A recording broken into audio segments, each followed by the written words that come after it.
Shalom amigos, seguimos con las enseñanzas de Kabbalah. Sean bienvenidos.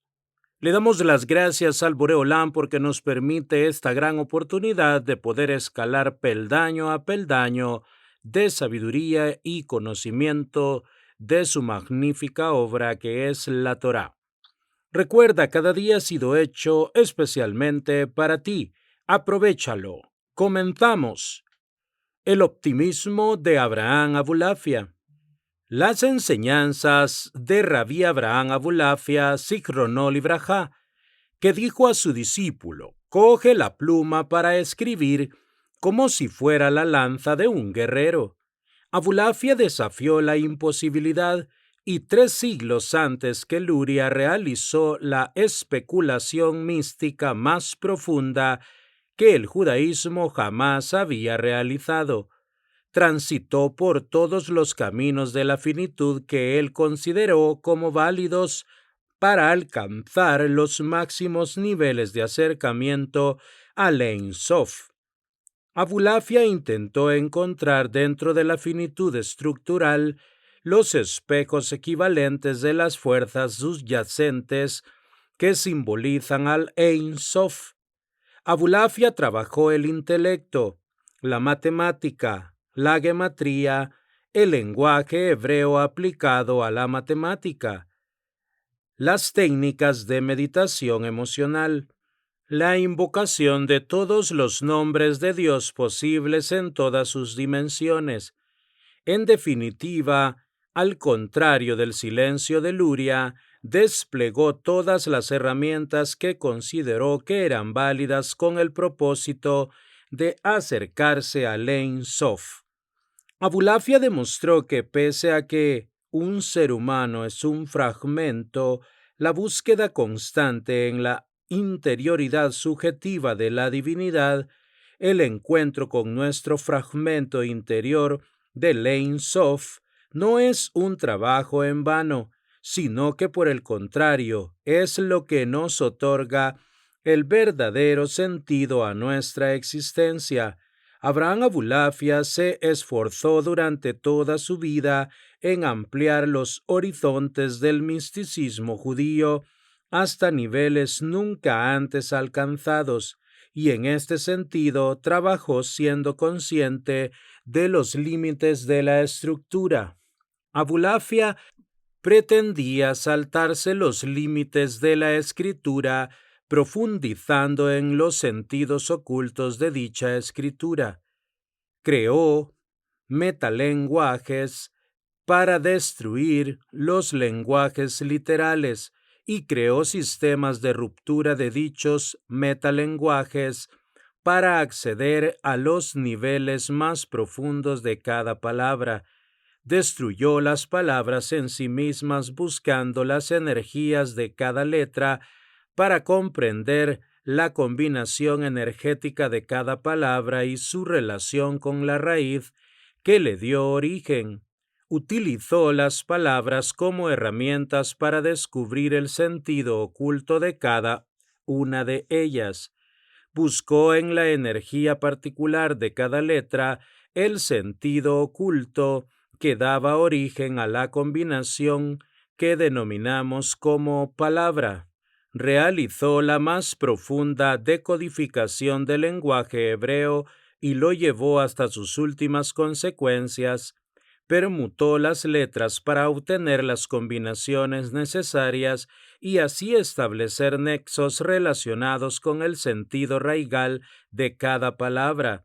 Realizó una rotación constante de las palabras, encontró las energías ocultas detrás de cada letra hebrea como una fuerza independiente y a su vez como una fuerza que a través de las diferentes combinaciones tenía la capacidad de describir y operar sobre toda la realidad, porque en verdad la realidad había nacido a la existencia a través de esas energías, porque fueron las palabras del Ein Sof las que dieron origen a la creación. Así, a través de la decodificación de cada palabra, todo retornaba al sentido original de toda la existencia. Luria le respondería a Abulafia que somos como guerreros a quienes les faltaría toda la tinta del universo y que por lo tanto toda la escritura constituye una limitación que inexorablemente fracasa. Como consecuencia de esta vía de pensamiento, Luria escribió muy poco. No existen litros de tinta suficiente para poder describir el infinito. Es un intento imposible, y Luria en este punto se encuentra en una posición intelectual correcta. Mientras más elevados son los niveles de revelación, mayor concentración lingüística debemos realizar debido a que el contenido es más extenso. Se alcanzarían niveles cuyo contenido es tan profundo que el lenguaje se vuelve insuficiente. Es así como la dimensión de Hall no podría alcanzar a restringir el contenido que proviene de Binah. Y a pesar de ello, el ser humano para Abulafia debía acercarse al Ein Sof de acuerdo a todo su potencial. El esfuerzo de Abulafia le proponía al ser humano lo llevaba a una actividad constante en la que cada persona encontraba su sentido de existencia. El descubrimiento de Abulafia fue que, en su búsqueda imposible de acercarse al Ein Sof dentro de su máxima capacidad, lo que descubrió fue la capacidad humana de avanzar a pesar de nuestras limitaciones transitorias. En ese sentido, el judaísmo se ha caracterizado por ser profundamente abulafiano. Abraham Abulafia, 1240-1292, escribió todo lo que pudo. Abulafia creía en el potencial del ser humano a pesar de todas sus limitaciones. Era un optimista extremo que hasta pretendió convertir al judaísmo a un papa de la Iglesia Católica, Nicolás III. Para Abulafia, si se utilizaba el lenguaje hebreo como vehículo matemático, se alcanzaría rápidamente la esencia oculta del mundo de la Bet y por consiguiente comprenderíamos por equivalencia el mundo oculto de la unidad, la Aleph. Abulafia buscaba al Ein Sof con el optimismo de un judaísmo que siempre desplegó en la historia su fuerza mesiánica potencial. Abulafia le entregó al judaísmo un optimismo limitado que lo ha caracterizado a través de su historia y con ello entregó también las llaves para la autosuperación de todo ser humano. Como todo pensador del judaísmo, creía profundamente en el libre albedrío del ser humano a pesar de todas nuestras limitaciones predeterminadas. El camino del judaísmo abulafiano creó, pues, la vía de la máxima autosuperación personal, y como consecuencia de esto se creó la conciencia de un mesianismo subjetivo. Las técnicas meditativas abulafianas son solitarias, porque es en soledad donde el ser humano es realmente libre. Cualquier comunicación social implica un condicionamiento, y aunque el judaísmo ha sobrevivido por su espíritu comunitario, los grandes pensadores del judaísmo han creado sus obras de mayor relevancia a través de sus interpretaciones subjetivas. Mientras que para los rabinos institucionales la mayor preocupación siempre fue la cohesión interna de las diversas congregaciones judías. Para los intelectuales, sobre todo para los Mekubalín, la importancia fundamental se encuentra en la relación de cada ser humano individual con el Ein Sof, mientras que los cabalistas le proponían a cada individuo una responsabilidad individual en su acercamiento al Ein Sof. Para los rabinos institucionales, estos místicos podían provocar una falta de cohesión comunitaria. Para Abulafia, la profecía puede ser descifrada si conocemos la mecánica oculta de la lengua hebrea. Si cada letra hebrea es una energía, entonces la combinación de letras provoca la aparición de energías diferentes, producto de cada combinación, por lo que cuando logramos expresar una mayor combinación de letras, multiplicamos los sentidos de descripción. De este modo, como podemos combinar letras al infinito, podemos utilizar las letras hebreas como herramientas de todo avance metafísico y no como simples elementos para la comunicación. Las letras hebreas, pues, no son importantes porque constituyen nuestro vehículo de comunicación, sino porque revelan en esencia la sustancia existencial de la creación, porque nos describen las energías subyacentes y ocultas dentro de nuestra realidad. En definitiva, las letras hebreas son instrumentos matemáticos precisos que nos otorgan una comprensión profunda del universo creado dentro del vacío. Luria se rindió ante la inmensidad del infinito porque aceptó la imposibilidad de reducir a Dios a la escritura. Abulafia advirtió que el idioma hebreo consistía en un código matemático con el cual se podía acceder a las más altas manifestaciones de Dios y que por tanto había que utilizarlo al máximo. Abulafia comprendía que a pesar de conocer nuestras limitaciones, es una responsabilidad personal realizar todos los esfuerzos posibles para lograr el desarrollo de nuestra máxima capacidad. En este sentido, Abraham Abulafia se encuentra en línea prácticamente con todos los autores del pensamiento judío que valoran el esfuerzo humano como método para llegar a Dios, y no la gracia automática, sin esfuerzo alguno. Si estudiamos en profundidad la situación, ambos caminos conducen al mismo punto, a la imposibilidad.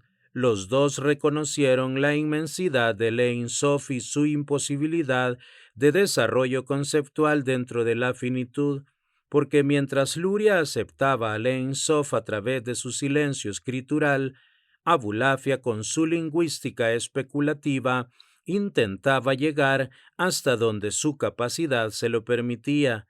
Siendo consciente de que toda capacidad humana es limitada, por este camino se potencia el máximo desarrollo personal. Para Luria, todos los intentos de definición constituían la más pura idolatría y por consiguiente no llevaban a ninguna parte. Sin embargo, para Abraham Abulafia, todo el proceso de la vida era una experiencia fundamental para desarrollar el máximo esfuerzo posible producto de la capacidad que el propio Ein Sof otorgó a sus criaturas. Si el Ein Sof creó la Torá literal, fue porque indudablemente quería comunicar algo a sus fragmentaciones en la finitud. ¿Qué pretendía y pretende comunicar el Ein Sof a sus creaciones? La primera pretensión es que cada fragmento sea consciente de que dentro de sí se encuentra un fragmento del mismo Ein Sof, porque las vestimentas inferiores pueden ocultar esta realidad. La segunda pretensión es que cada fragmento pueda comprender la felicidad de tener la posibilidad de una identidad propia y fragmentaria que lo hace copartícipe real de la creación.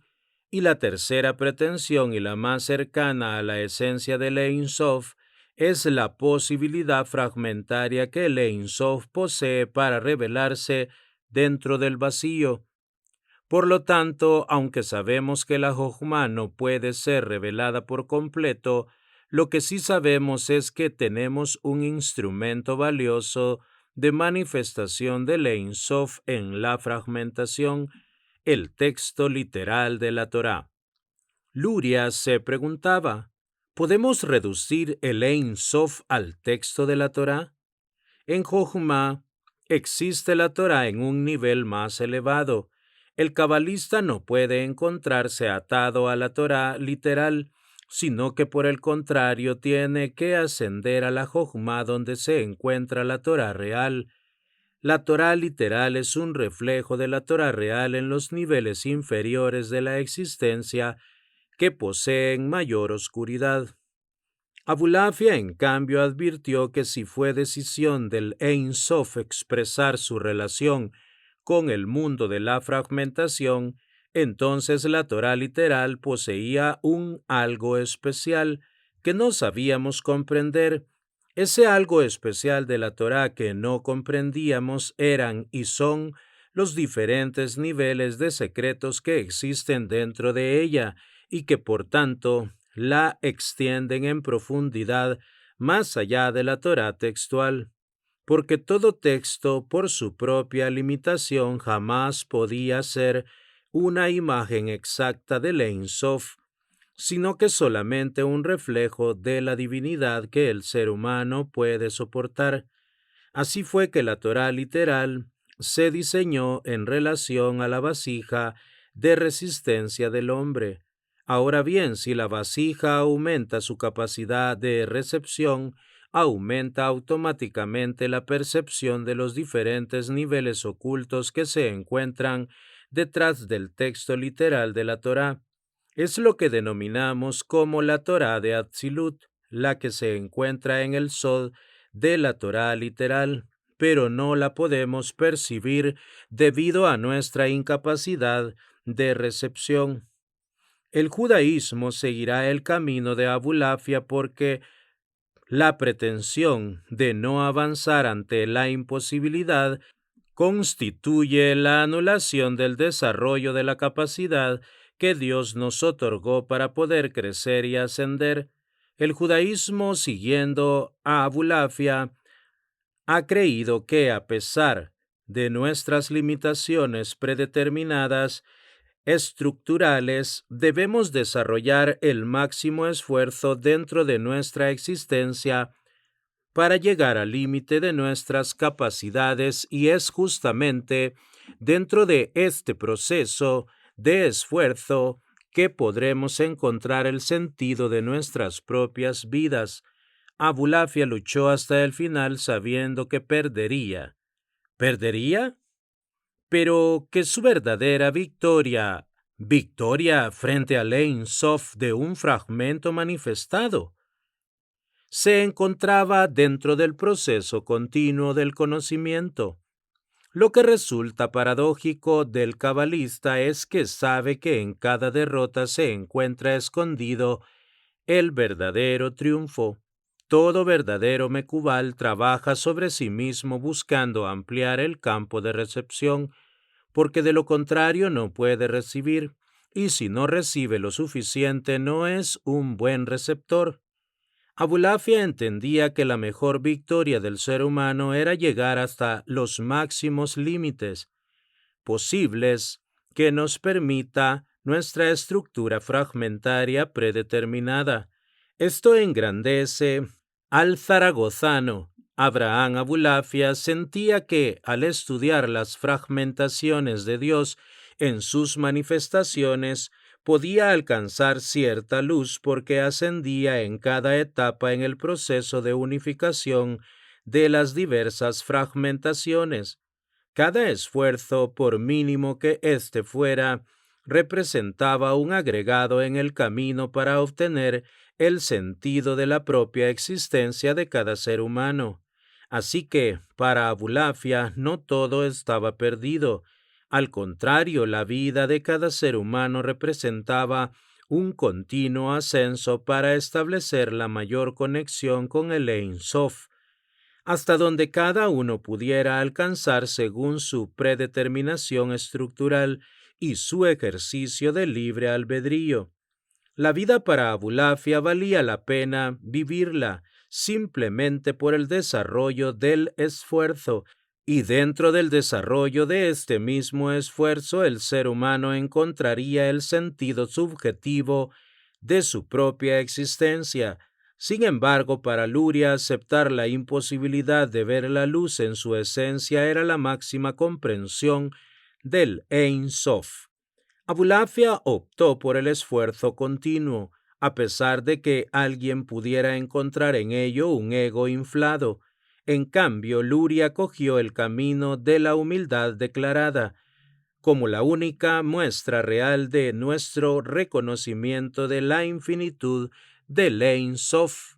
Ahora bien, tanto Abulafia en el siglo XIII como Luria en el siglo XVI y en general los cabalistas de todos los tiempos siempre comprendieron que exclusivamente un grupo selecto de personas tiene la capacidad espiritual de comprender la Cábala, porque no todos deben ser forzados a subir de nivel. El ascenso de un nivel a otro se realiza solo si la persona es infeliz en el nivel en el que se encuentra. No se deben mostrar realidades ocultas superiores a los seres humanos que son felices en los niveles más bajos de la existencia material, porque no todas las almas están en situación de reconocer la divinidad que tienen dentro de sí mismas sin llegar a la locura. Cada uno debe alcanzar el nivel que su estructura material predeterminada puede soportar, pero el esfuerzo por alcanzar dicho nivel se debe hacer en todos los casos. No todos están preparados para ascender de nivel, ya que el problema es lo que cada uno puede encontrar en ese nivel superior. Amigos, hasta aquí la lectura de este día. Hashem bendiga la obra de sus manos. El Boreolán mande Parnasato va a sus mesas, tanto espiritual como materialmente, y que la luz de la Torá ilumine sus rostros. Hasta la próxima con la ayuda del Boreolam.